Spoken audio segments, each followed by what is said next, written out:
What did a hillbilly family eat for breakfast in 1961 when the nearest grocery store was 20 miles of dirt road away? Lard in a cast iron skillet, biscuits pulled from a wood stove, and whatever the smokehouse still had hanging. The breakfast at number 7 went into a drinking glass, and most people today would never try it. And number 14 grew wild on the roadside. You had to boil it 3 times before it was safe to eat. These were the meals that never made it into a cookbook because the women who cooked them never wrote a single thing down. Here are 25 forgotten hillbilly breakfasts people really ate in the early 1960s. Number 25. Clabber. You left a jar of raw milk on the kitchen counter overnight, and by morning it had thickened into something between yogurt and soft cheese. Clabber was milk that had soured and set on its own. No starter, no heating, just time and the natural bacteria in unpasteurized milk. You scooped it into a bowl, sprinkled sugar on top, and ate it with a spoon.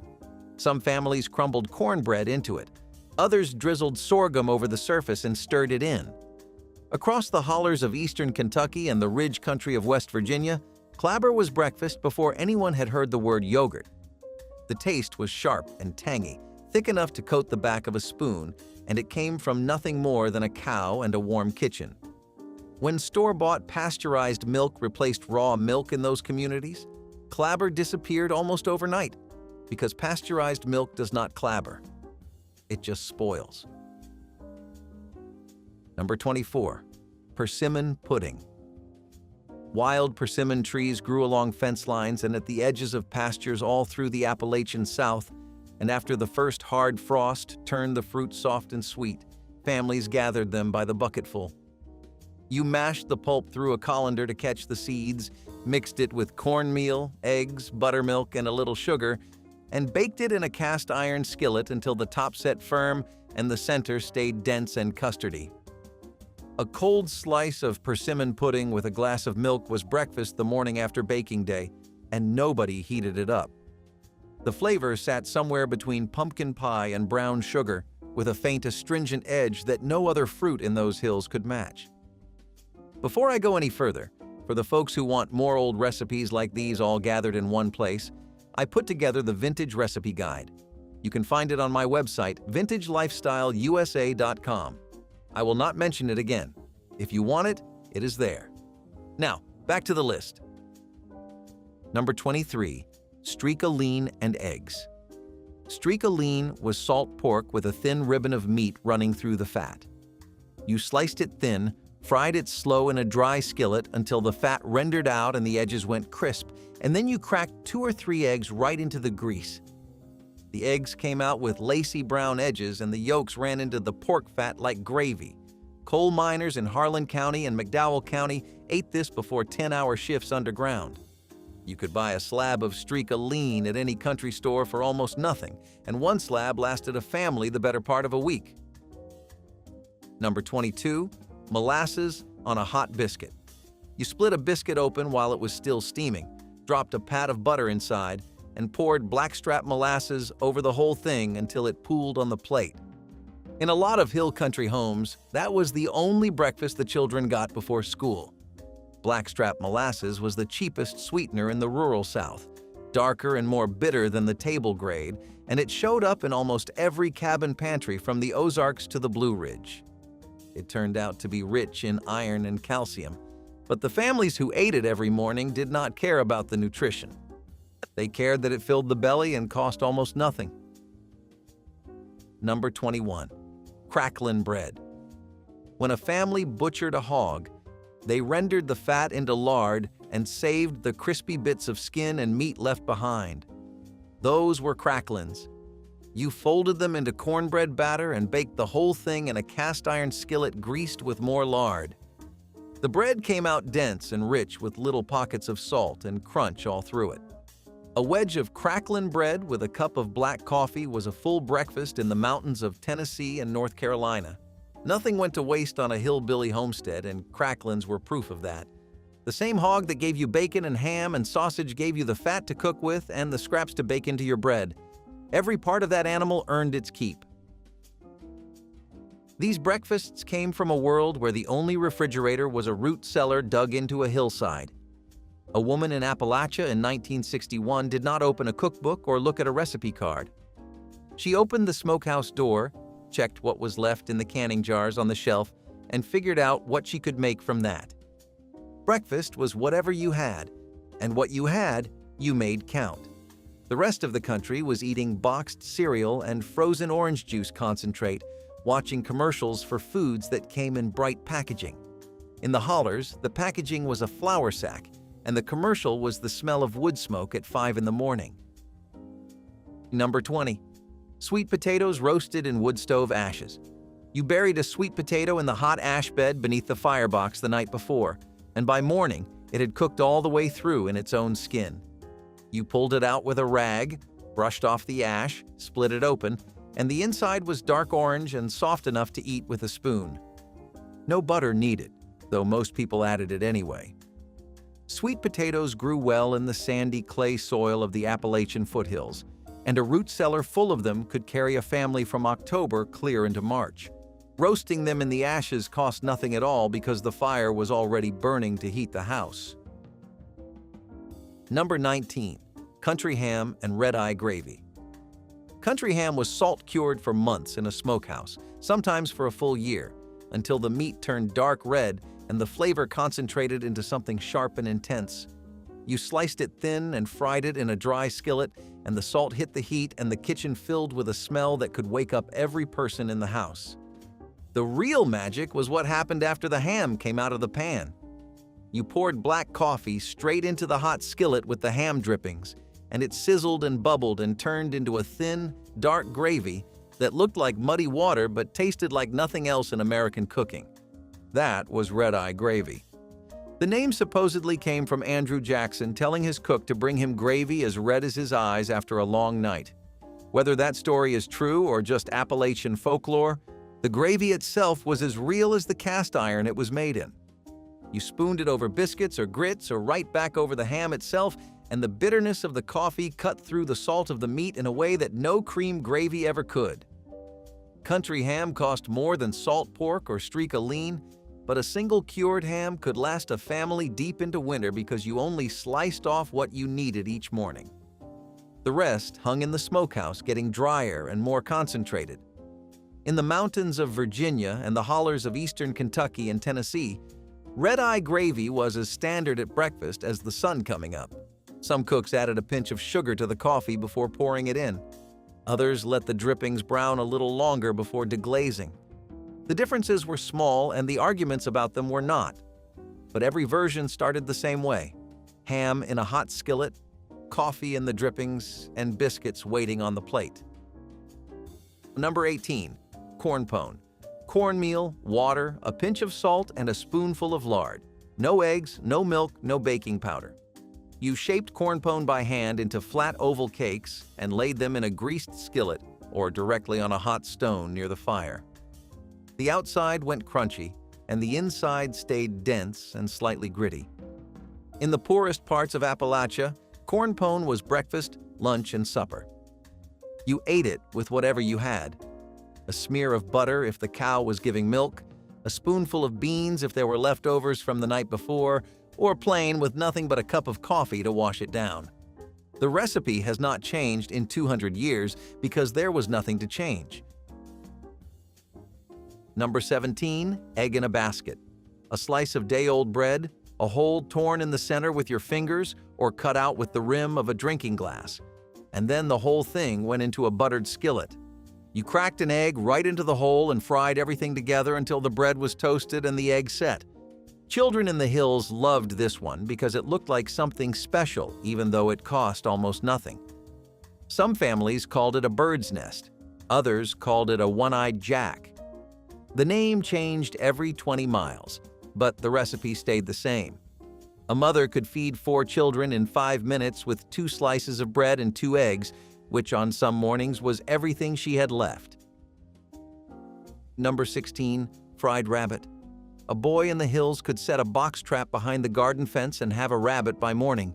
His mother rolled the pieces in seasoned flour and fried them in lard the same way she fried chicken. except rabbit was leaner and the meat pulled apart in long, fine strands instead of chunks.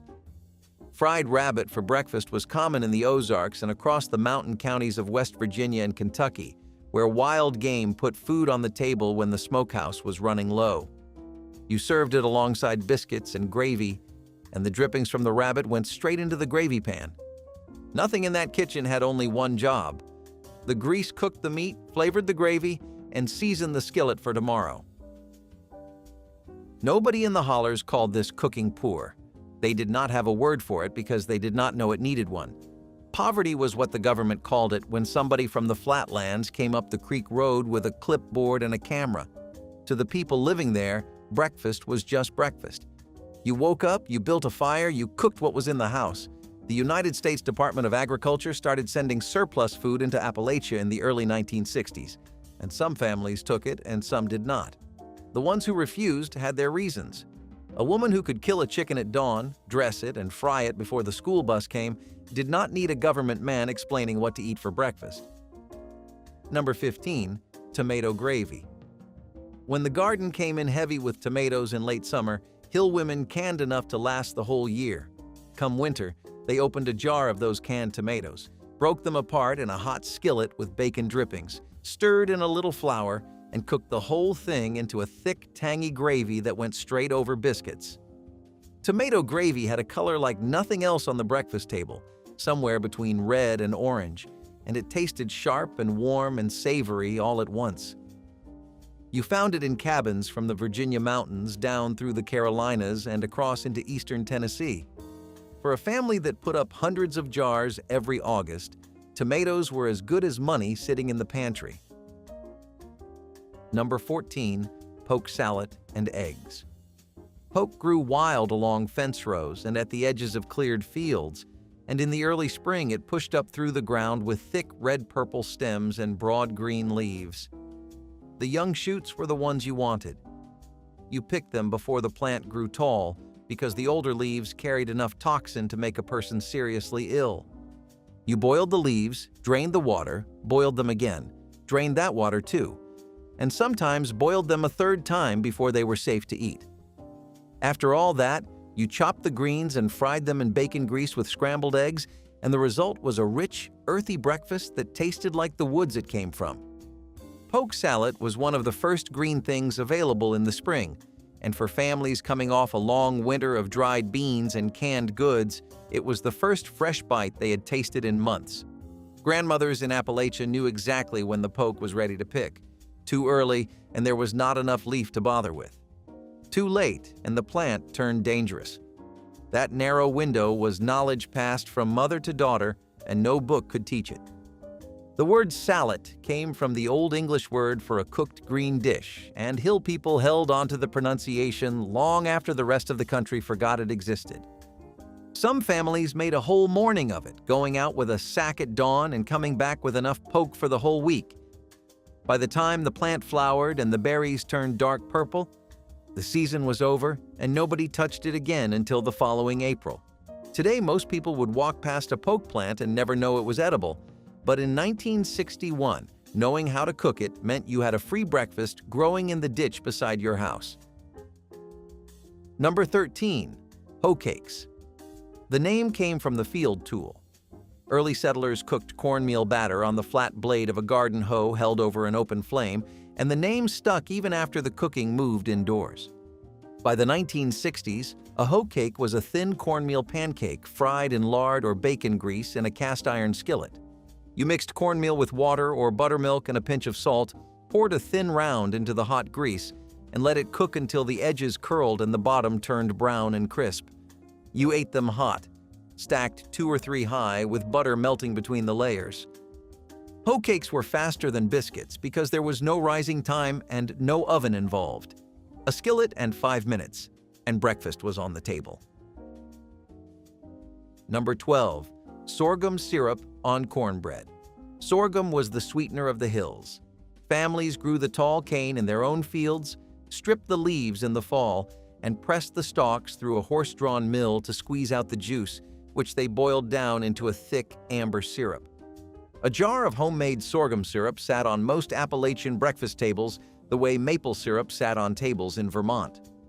You crumbled a piece of leftover cornbread onto a plate, poured the sorghum over it, and ate the whole thing with a fork.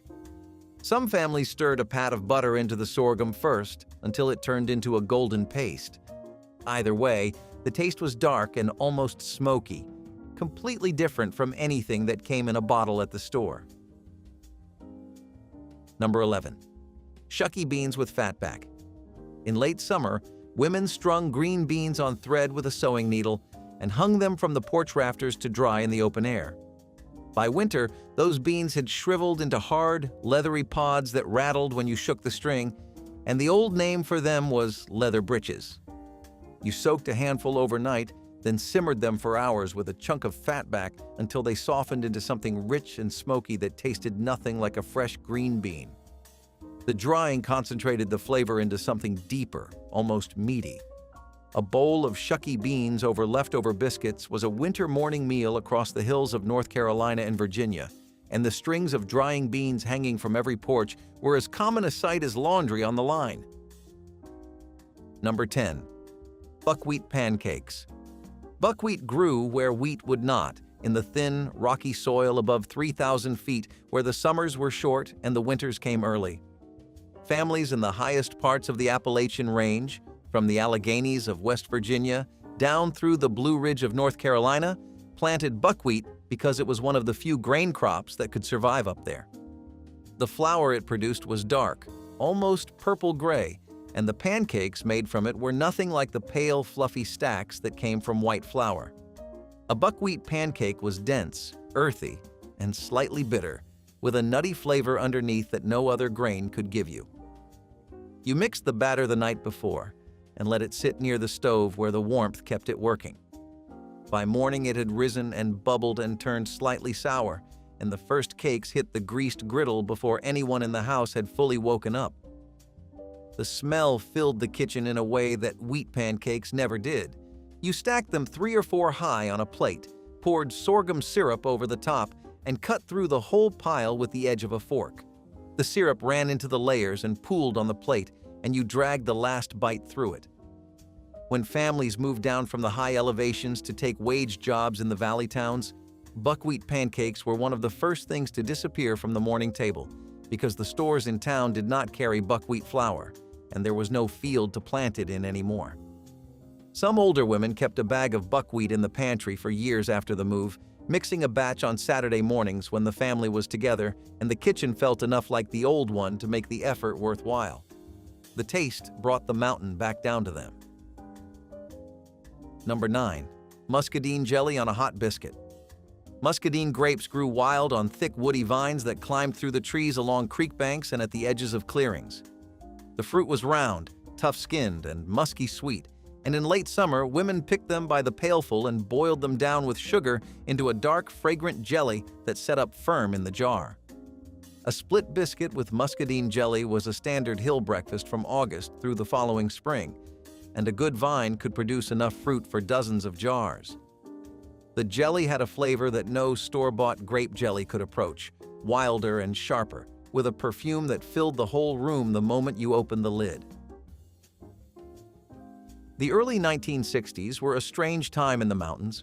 Television had arrived, and families who still cooked on wood stoves and drew water from a well could now watch commercials for instant mashed potatoes and canned spaghetti. The rest of the country was moving toward convenience at a speed that made the old ways look backward. But convenience required money, and money was the one thing most hill families did not have.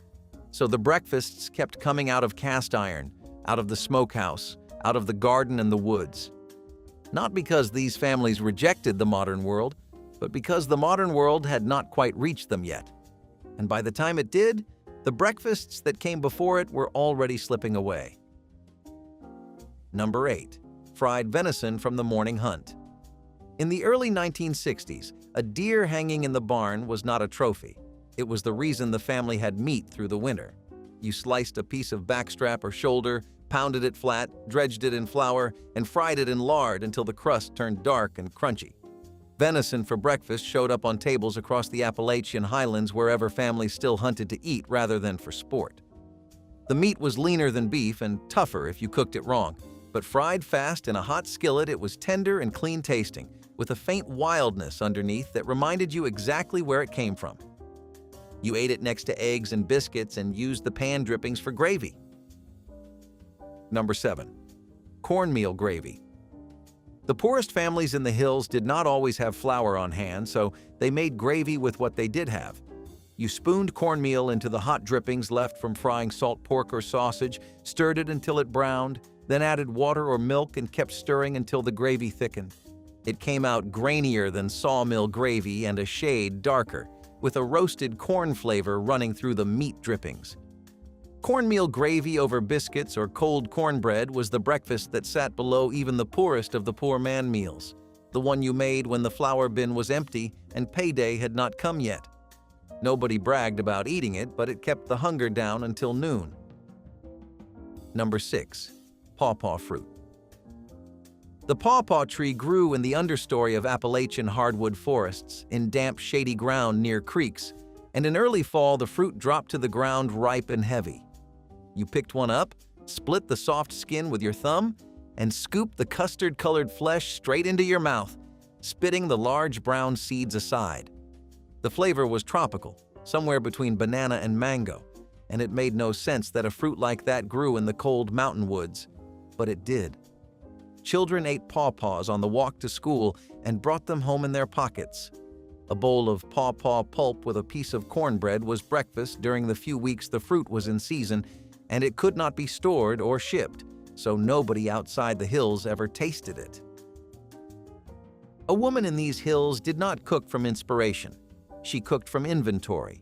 The smokehouse told her what meat she had. The garden told her what was ripe.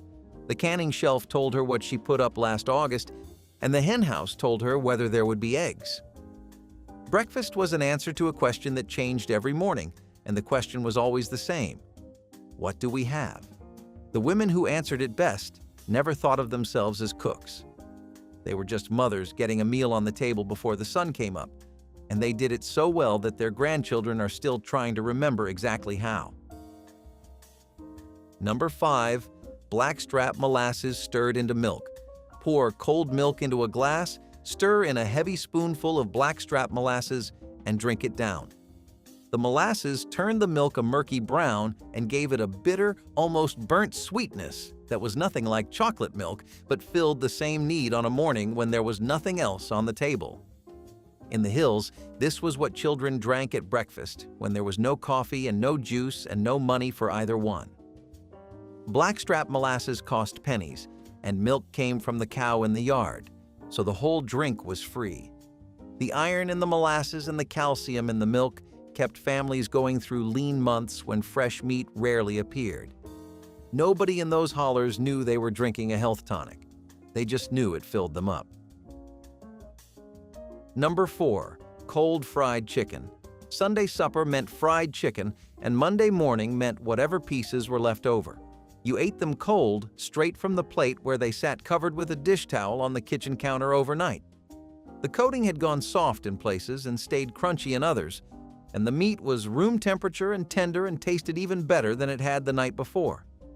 Cold fried chicken for breakfast was not a hillbilly invention, but hill families turned it into a system. Fry a whole chicken on Sunday, and you had made 3 meals at once: supper, Monday breakfast, and chicken salad for lunch from whatever remained after that. Frugality ran through those kitchens like second nature, and cold chicken at dawn proved it could taste good. Number 3. Spoon bread. You stirred cornmeal into boiling water until it thickened, then beat in eggs, buttermilk butter, and a little salt, poured the batter into a greased baking dish, and put it in the oven until the top puffed up golden and the inside stayed soft as custard. Spoon bread was not bread at all. You could not slice it or hold it in your hand.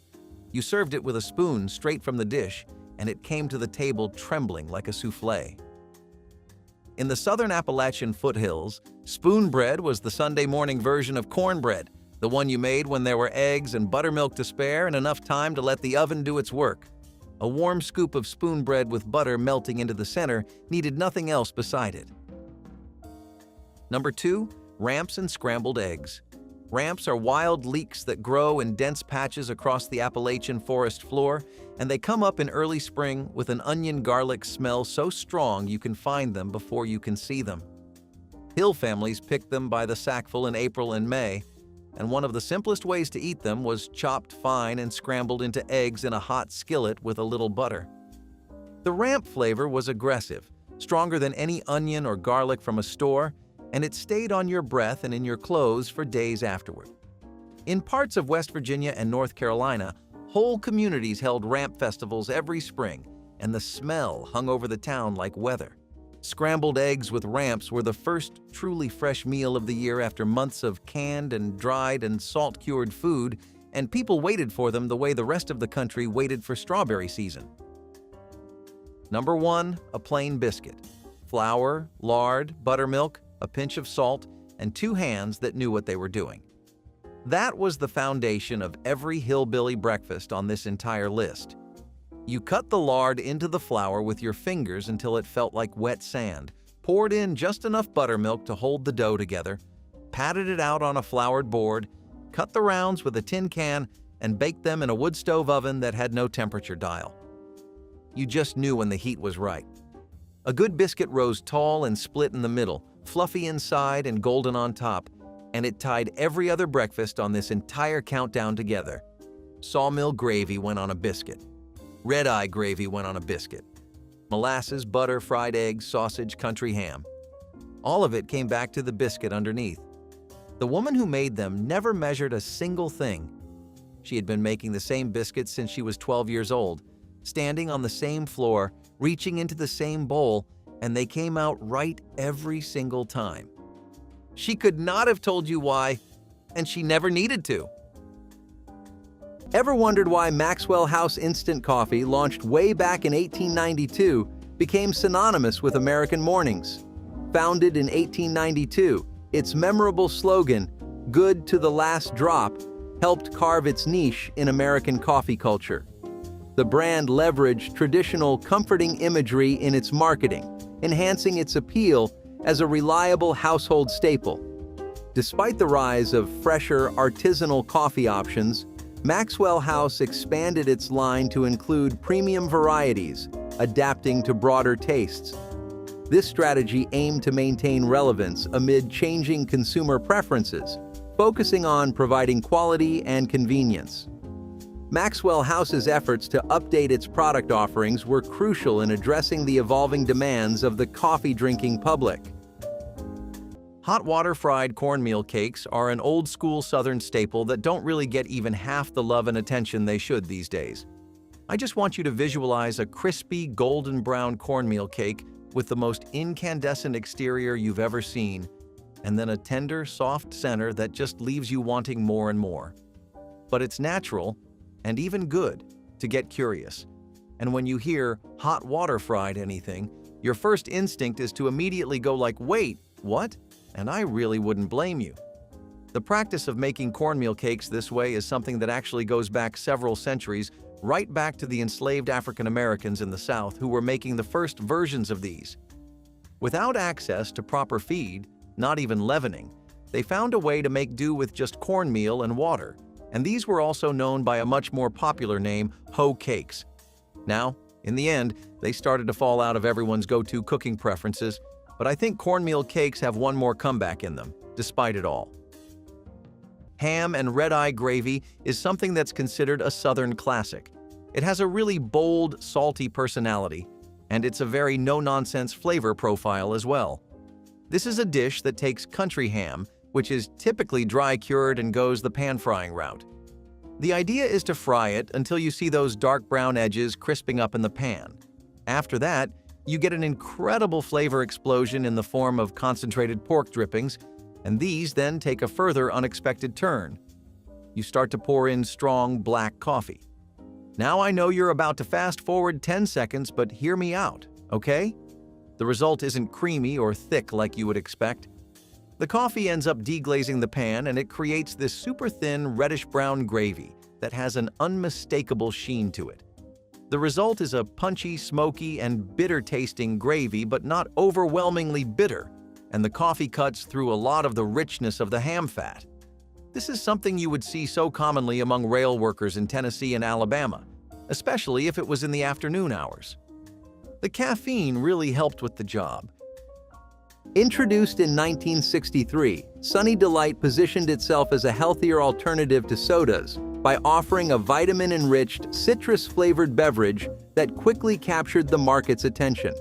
Its bright color and sweet taste made it a hit among children, while its marketing campaigns emphasized a fun and active lifestyle, integrating Sunny D into scenes of youthful energy and outdoor activities. Despite its success, the brand encountered criticism for its high sugar content and low percentage of real juice, prompting several reformulations to increase authenticity and align with healthier consumer preferences. These changes allowed Sunny D to update its image and product offerings to better meet the expectations of modern consumers looking for healthier drink options. Let's talk Cracklin' Cornbread. This is the cornbread that absolutely doesn't mess around. Like, this is the supersonic of cornbread. This is that rugged, crispy-edged cousin of your typical cornbread muffin, and it brings with it all the rustic charm that cornbread is always known for. Cracklin' cornbread has always come from the innovative kitchens of the working class, and this is especially true in the South, where using anything less than all of the hog was considered culinary blasphemy. Wasting fat? You may as well hang up your butcher knife. It was about no waste, and cracklins were a prime example of why that mentality worked. These were gold, and stirring them into cornbread only made them shine brighter. It made the bread a lot more filling and gave it extra protein, and you needed that because if you were coming back from a day of shoveling mud, then you definitely needed something for those muscles. It was a proper lunch though, and it was even better with some fresh greens on the side. Cracklin' cornbread is something that pretty much has faded into the background nowadays, but it was the perfect kind of thing for when you had nothing but a skillet, an empty stomach, and a lot of grit and determination to make something worth eating. It's a 10 out of 10 for a lot of Southerners, and nothing's really changing that. One of those was a rice and molasses bowl, which is the kind of dish that just inspires gentle waves of nostalgia in you. It's something that's drizzled with thick, dark molasses. The molasses, which makes for a very bittersweet, smoky bite with sweet undertones, tends to seep into the grains. This actually gives them such a nice autumn-coated color that really just makes you want to set up your best sheet in a park, call a few friends, and enjoy the small things in life. Historically, though, this was nothing that was so romantic. It was a poor man's breakfast and dessert, especially in most parts of the South and the Appalachian regions. It was very common to see among working-class Northeasterns in the 18th century, and it was something that was relied on to stretch ingredients when things were running low. This is because molasses was always really cheap and bought in bulk, and if people weren't growing their rice, they were stocking up on as much as they could. Rice, molasses, and different kinds of bowls are now bygones of different times, but they were really good. Creamed eggs on toast involves gently chopped hard-boiled eggs in a creamy sauce, often seasoned with herbs and spices, served over toasted bread. This dish, known for its comforting qualities and simple preparation, became a favored breakfast and light meal option, aligning with American preferences for hearty, straightforward dishes. The versatility in seasoning allowed for a variety of flavors, making it a popular choice in both diners and home kitchens. The dish's rich, creamy texture combined with the ease of preparation made it a reliable choice for a satisfying meal, fitting well into the meal routines of many seeking both comfort and simplicity in their culinary choices. Boiled barley porridge is one of those breakfasts that just feels like a pat on the back from a mentor, a hug from your best friend, or a call from your grandparents asking you to come over and try some of that breakfast you always love. It's also something that's built to last you at least until the middle of the day. You make boiled barley porridge by simmering hulled or pearl barley into water and milk, and then you get a soft, creamy texture that almost melts in your mouth. Flavor-wise, though, it's pretty nutty and kind of similar to oatmeal. You get a chewer bite and a bit more earthiness out of this, but it soaks up almost any kind of syrup or liquid you throw at it, as well as spices. That's a big part of why this dish is as flavorful as it is.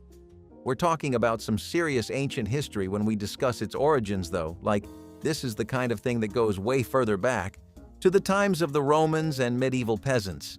In the United States, it's something that was popular first in rural areas and immigrant homes, but each country has its own history with barley. Mutton fat bread is something that's unapologetically itself. It's too rich, too deep, and it has all the meaty flavors you could ask for.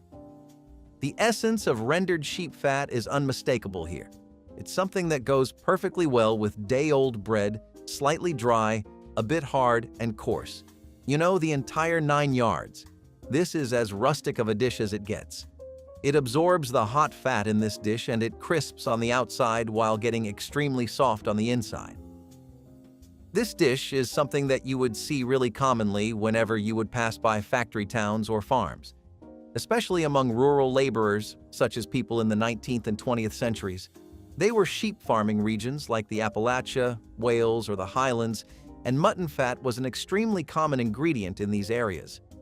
That's because it was always far more cheaper than butter, or just a lot more flavorful than lard. The ideal material for frying. The fried bread was also a good way for people to stretch meals, and although some people didn't vibe with the overly gamey taste, back then it was considered a standard of most red meat-based meals. Enough of all this savory stuff. Let's go towards something that's actually sweet. Believe it or not, people had incredible tricks and tips for that. TV brand frozen breakfasts offered a comprehensive, ready-to-eat meal solution that included sausages, eggs, pancakes, and hash browns, simplifying the morning routine for many American families. Introduced in the 1970s, these breakfasts catered to the need for convenience and variety, allowing families to enjoy a hearty meal without extensive preparation.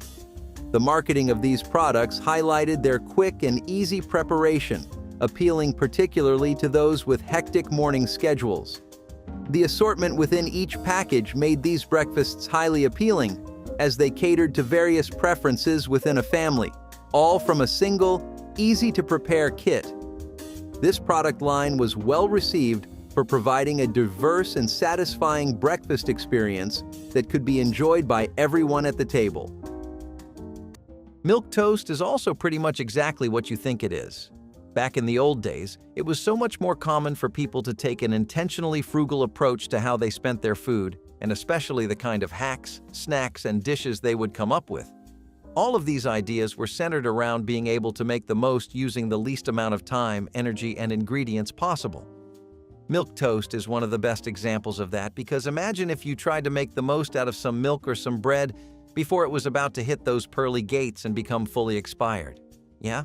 You can't really figure out what to do, because while you'd normally just eat them on their own separately, this time that doesn't work. You just go ahead and get milk toast ready.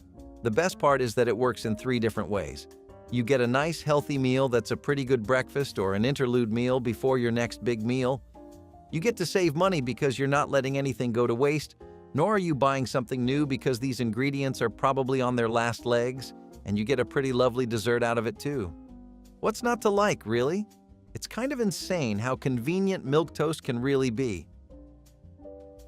Stewed dried apples are something that smell like an old kitchen in the middle of fall. I'm talking about warm colors, scents, spices, and fruity notes galore. The apples are leathery slices, but you can also cut them up into the shape of rings for some extra visual flair. They get simmered really slowly in water, and when they plump back to life, they start to go really tender. These are super chewy at their core, and sugar, cinnamon, or just a little bit of clove will give them that extra weight they're missing. Stewed dried apples have been a pantry essential across many centuries, but particularly the 19th century in Southern America. That's because drying apples was the most standard way of keeping them all right before refrigeration came along. Ever wonder why corned beef hash became such a breakfast staple, especially during the bustling post-war era? It combined diced corned beef, potatoes, and spices, all canned for convenience. Typically served with eggs or toast, this meal option was a quick, hearty solution for families on the go. Promoted by brands like Hormel and Libby's, its marketing highlighted the ease of preparation and robust flavor, appealing to those with limited time for cooking. These advertising efforts often portrayed corned beef hash as the hero of the busy morning, saving time without sacrificing taste. The product maximized American values of efficiency and practicality, fitting perfectly into the fast-paced lifestyle of its consumers. It continued to be recognized for its convenience and satisfying taste. Today, we're going to be diving into one of the most unexpected combinations from an old-school kitchen. Yup, fried apples and onions. Those sweet, tender apples and savory caramelized onions make for a much better meal than you would originally think.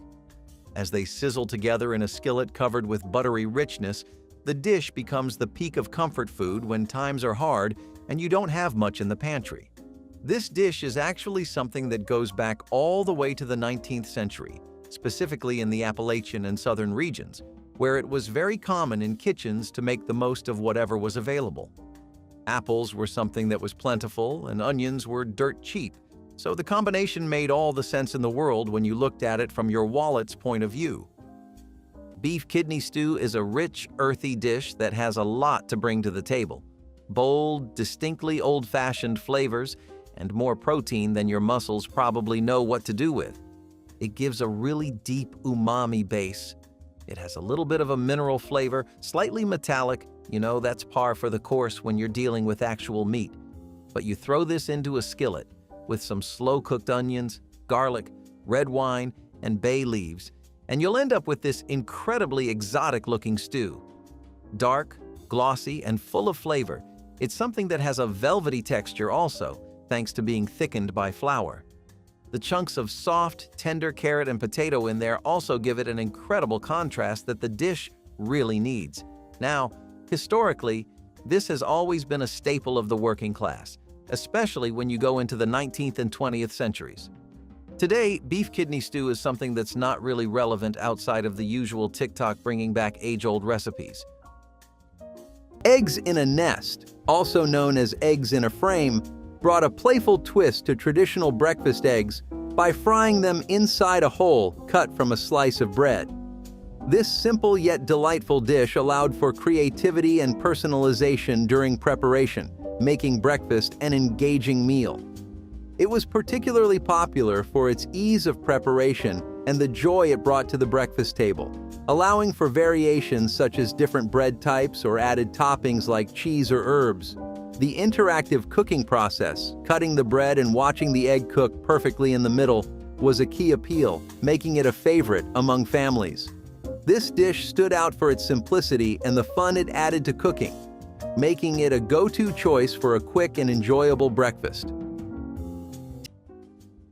Honestly, the fact that nobody is talking about how good molasses toast is these days is certifiably criminal behavior. I just want you to picture hot toast, and I mean real, genuine bread, not packaged, factory-made fluff, but actual freshly baked bread with deep, dark molasses. Not the generic stuff you find in marts and stores nowadays, but actual molasses. Blackstrap, bitter, smoky, sweet, and punchy. This is something brown sugar wishes it could be. Molasses toast is something that was definitely the moment back when it was popular, and those were times when you would consider sugar a luxury. Most folks tried to get it on everything they possibly could, whether that was biscuits, cornbread, hot milk, pies, or toast. The first person to put that stuff on toast hit a gold mine, and everybody copied the blueprint afterwards. The toast was absolutely the move, and butter melting with the molasses created this perfect harmony of sweetness.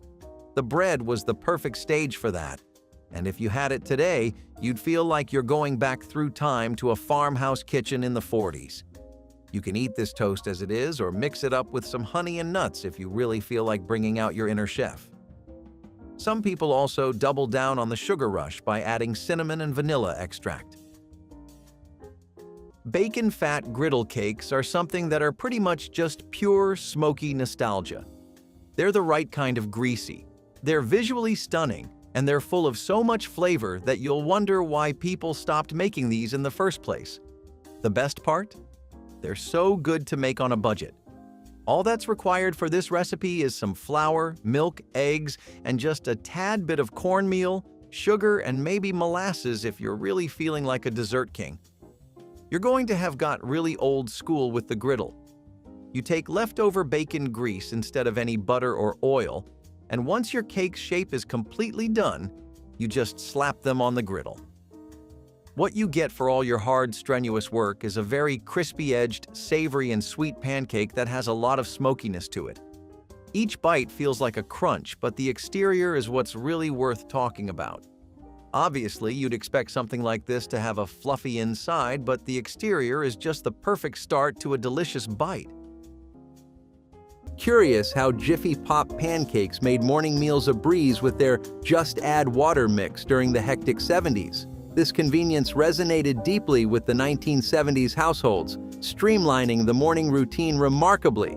The product's simplicity allowed anyone to quickly whip up pancakes, making it a popular choice among families with busy schedules. Jiffy Pop's marketing cleverly focused on these time-saving aspects, often showcasing family breakfasts that were both delicious and hassle-free. The mix was versatile, catering to various taste preferences with different flavors. While Jiffy Pop pancakes enjoyed popularity due to their convenience and taste, the evolving breakfast market eventually led to reduced visibility and presence, as newer breakfast options continued to diversify. You ever have leftovers but you don't want to make what you had last night? If your leftovers happen to be potatoes, mashed or otherwise, then potato cakes are your hero for today's Saturday dinner. Potato cakes are the ultimate leftover glow-up, and they're a fine example of how putting a little bit of faith, time, and creativity into what you think is nothing that's special can actually result in a killer dish. Potato cakes are made from mashed potatoes that have been mixed with a generous bit of flour, egg, and then shaped into patties until they're golden brown. Just think of them like hash browns, or at least like a distant but more nostalgic and comfier cousin of hash browns. The flavor is what you would expect, but it's honestly more buttery than you would think too. You're really going to have the time of your life if your original mashed potatoes that are left over were made with cream or garlic mixed in, but even if they weren't, that's always a step you can add later. Potato cakes were the gift of several immigrant communities that were putting down roots during the 1800s and 1900s. This is a dish that's been shared among Irish, German, and Polish families, so everybody has their own take on it, and I know boxed mashed potatoes and freezer meals are what everyone goes for today. But this still beats all of that. Cold potato with an onion salad was basically the chic way to go vegetarian back then. The dish had a subtle charm that heavily relied on the texture and seasoning. It was also ideally served chilled, because, well, science. I'm just kidding, but basically, the starch starts to firm up. This gives the potato a much more dense and sometimes waxy bite that contrasts really well with the creamy dressings. It also works spectacularly with the flavors present in an onion salad, which honestly adds the perfect crunchy element. Cold potatoes can feel like a mush fest after a few bites, so having some alternative textures in there really helps smoothen everything along. Historically, cold potato and onion salad is something we likely derived from 18th century Europe. This is a pretty traditional recipe in German and French circles, and leftover boiled potatoes were always dressed in oil, vinegar, and herbs so that waste could be avoided. American potato salads are something that evolved from these traditions, and they gained a lot of popularity by the time of the 20th century as a potluck, picnic, and community dinner staple. Mapo Instant Maple Oatmeal set itself apart in the competitive oatmeal market with its unique maple flavor and the ease of instant preparation. Introduced in 1953, it became especially popular among families for its appealing taste and the memorable marketing character Marky Mapo, which resonated with children. The convenience of just adding hot water made Mapo a preferred choice for quick breakfasts, aligning well with the growing demand for efficient meal solutions. The distinctive maple flavor offered a sweet, comforting taste that stood out from more traditional oatmeal flavors, making Mapo a notable option in the breakfast category, favored for its taste and quick preparation. Tallow fried potatoes are the OG French fries. They're insanely flavorful. They have that beautiful golden sheen to them, and they're about as crispy as you would want the perfect batch of French fries to be. A lot of that color, vividness, and flavor comes from the fact that they're fried in rendered beef fat instead of vegetable oil. Now, back in the day, and I mean way before the 80s, fast food joints like McDonald's were actually using beef tallow in their fries as well. That was a big part of what gave them that original iconic flavor. Tallow helps potatoes achieve a savory flavor that they would never be able to get to on their own. Plus, this just isn't there today with the modern oils we have. The best part really was the exterior, because a simple first bite was about as close to nirvana as you could get. If you were eating these when you were borderline starving, then you were pretty much about to have the best food experience of your life. Tallow was the go-to frying fat for a lot of American diners and fast food kitchens, and it's just not hard to see why. And then, salted herring with potatoes is a dish that is built entirely on contrast. The briny meets the bland, and strong undertones meet soft aftertastes. The herring itself is something that's preserved in brine, right? So it's deeply flavored. It's firm when it comes to the flesh, it's slightly oily, and that tang isn't for everyone. But an honest-to-God seafood lover is going to enjoy the life out of it. The dish itself is something that's most commonly served cold, slightly warmed, or just with a side of elegant mashed potatoes. As elegant as they can be when they're made by a frustrated mom who just wants to get the table set up, really. A bit of chopped onion, sour cream, and dill, and you'll be remembering your mom's cooking soon enough. You know, salted herring with potatoes has always been something that's deeply considered a working-class regular, especially in the American Midwest and Northeast. It was so common to see this in coastal communities where fresh fish were always abundant. Preservation was something even kids could tell you about. Salted herring let families eat protein year-round, and potatoes were cheap and easy to grow, and they could be made into 1,000 different things. Heard about space food sticks? Launched in the early 70s, these snacks promised a taste of astronaut life right on your snack plate. Introduced in the early 1970s, they were marketed as a nutritious option that provided sustained energy, with flavors like peanut butter and chocolate. The novelty of their space-age concept, combined with practical packaging that made them easy to consume on the go, initially drew considerable attention. The connection to NASA and the allure of consuming astronaut food added to their appeal, particularly among children and young adults intrigued by space travel. The innovative approach of space food sticks to combining nutrition with the excitement of space exploration helped them capture a unique niche in the snack market. Vinegar pie for breakfast is something that really just doesn't even sound like a real meal. It honestly sounds like some kind of prank, but no. This is a very real dish, and it actually works in more ways than one. For starters, this doesn't really taste the way you think it would. I know you're imagining some really bitter, acidic notes from the vinegar, but the initial flavor beats are sweet tart, and they give off a very custardy vibe. It's a bit like a lemon chess pie, but just made with your typical pantry staples instead this time. The vinegar is the star of the show, as it should be, and it cuts through almost every other flavor present in the pie, but not to the point where you would think all you can taste here is just vinegar.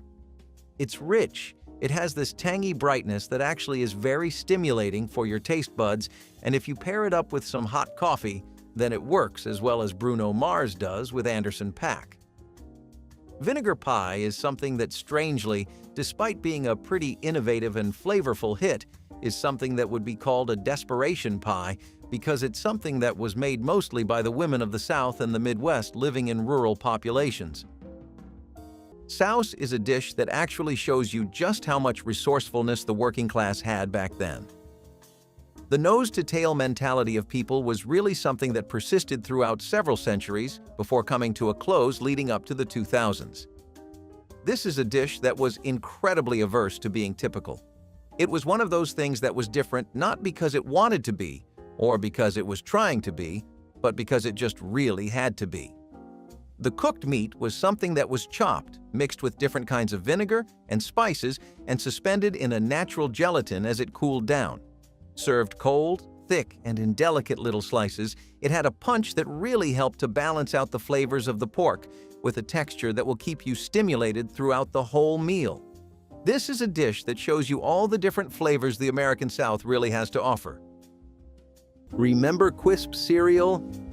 Launched by Quaker Oats in 1965, this cereal brought a whole new level of fun to the breakfast table with its alien mascot and saucer-shaped pieces. It quickly won over children with its sugary flavor and captivating animated commercials that made breakfast fun. The cereal's unique branding and playful design were key differentiators in a crowded market. Despite its initial success, the shift towards healthier breakfast options posed challenges for Quisp, leading to its eventual status as a nostalgic item brought back periodically to appeal to adults who had grown up with it. This strategic shift in marketing to tap into nostalgia, combined with occasional updates to its formula, allowed Quisp to maintain interest among former fans while navigating the complexities of modern cereal markets. Johnny cakes with sorghum syrup are just straight-up comfort food from a time when breakfast was this familial thing everybody looked forward to, and when breakfast was entirely made from scratch. Johnny cakes are these rustic little cornmeal pancakes that are actually very no-nonsense. None of the fluff, flair, and aesthetic charm you would normally associate with pancakes. Do you know that super cozy vibe they give off? Just not there this time.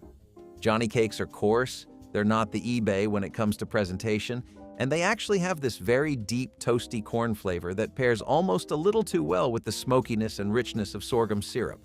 You can either use this in a dipping cup or drizzle it on top, but let's be real, the dipping cup is sacred. Anything else is blasphemy. Johnny cakes also have something of a history that goes back all the way to the indigenous peoples. They were the first ones to teach colonists how you handle cornmeal and how you should cook with it, and they were made to mirror the effects of other popular survivalist Native American food, such as pemmican. Its main function was lasting on long journeys and providing you with a boost of energy to carry on with your travels. Spam rose to prominence during World War II, appreciated for its convenience and shelf life, and it continued to be a staple in American households thereafter. It was marketed as a versatile ingredient suitable for a variety of dishes, appealing to families looking for quick, budget-friendly meal options. Hormel Foods, the maker of Spam, responded to changing culinary preferences by introducing new flavors and varieties, aiming to reinvigorate the brand's appeal amid shifting consumer tastes that favored fresher, less processed food options. These efforts included targeted marketing campaigns that emphasized Spam's versatility in modern home cooking, showcasing its ability to adapt to current trends while maintaining its core identity as a convenient and reliable food product. Lard biscuits are pretty much the heroes of old-school baking. If you actually look at it from a historical lens, these unapologetically flavorful biscuits have kept way more bellies full than something like turnips. No, but really, lard biscuits have been a generational safety net for when a hunger pang is about to turn a bad day into a bad week. Lard biscuits were the go-to in Southern kitchens for the longest time, even before butter became a staple ingredient in the area.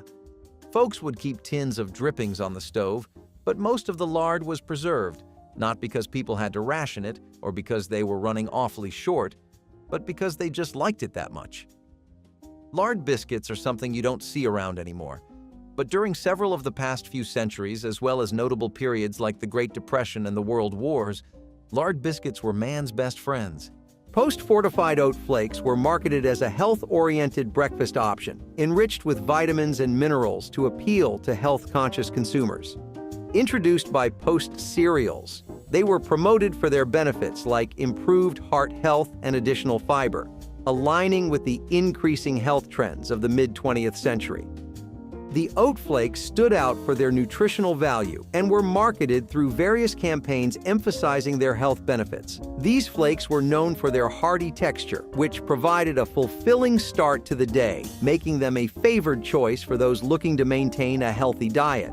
The focus on health and nutrition helped establish post-fortified oat flakes as a reliable breakfast option during their time on the market. Chipped beef on toast, affectionately known as SOS, is a dish rooted in military history, featuring dried beef in a creamy sauce over toast.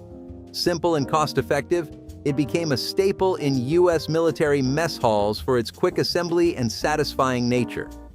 This dish's straightforward preparation, combining a roux-based sauce with rehydrated beef slices, made it a popular choice in civilian kitchens, especially among families with military backgrounds. Variations included substituting dried beef with ground beef or sausage, and biscuits instead of toast, catering to different tastes. The dish was valued for its hearty quality and versatility, fitting well into the culinary routines of many American households due to its ease of preparation and comforting nature. All 25 of them started the same way. Somebody woke up before dawn, lit a fire, and cooked whatever they had. Pick one this week. Start with the biscuits, try the sawmill gravy, or crumble some cornbread into a glass of buttermilk and see for yourself. If your family ate any of these, tell me which one in the comments. Hit subscribe so you do not miss the next one, and share this with someone who still remembers what a wood stove breakfast smelled like. I am James, and I will see you soon.